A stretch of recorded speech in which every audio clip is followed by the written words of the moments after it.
മക്കൾ നന്നാകാൻ എല്ലാവരും നോട്ട് ചെയ്യണേ മനസ്സിൽ. ഹലാലും ത്വയ്യിബ് മാത്രമേ അവർക്ക് ഭക്ഷിക്കാവൂ, നിങ്ങൾ ഭക്ഷിക്കാവൂ, നിങ്ങൾ നിങ്ങളുടെ മക്കൾക്ക് കൊടുക്കാവൂ എന്ന് പരിശുദ്ധ ഖുർആൻ. ഹലാലൻ ത്വയ്യിബ. എന്താണ് ഈ ഹലാൽ? മക്കൾക്ക് ആർക്കെങ്കിലും ഹറാമ് തീറ്റിപ്പിച്ചാൽ ആ മക്കള് ജീവിതത്തിൽ ഗുണം പിടിക്കില്ല. ഒരുപക്ഷെ ഇപ്പം കുഴപ്പമുണ്ടാവില്ല.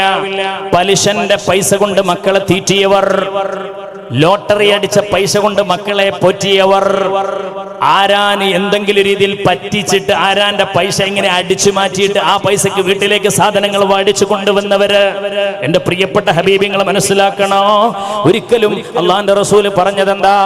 സുബ്ഹാന ജല്ല വഅല.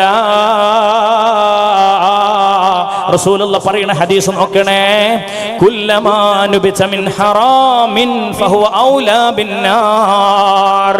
ഹറാമിൽ നിന്നുണ്ടായത് അത് ഹറാമിലെ കലാശിക്കൂ.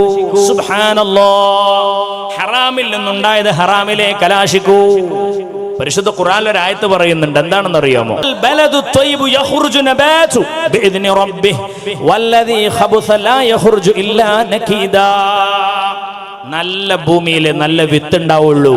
നല്ല ഉപ്പയിൽ നിന്ന് നല്ല മക്കൾ ഉണ്ടാവൂ, നല്ല ഉമ്മയിൽ നിന്ന് നല്ല മക്കൾ ഉണ്ടാവൂ. അല്ലാത്തവരുടെ കാര്യം കട്ട പുകയാണ്.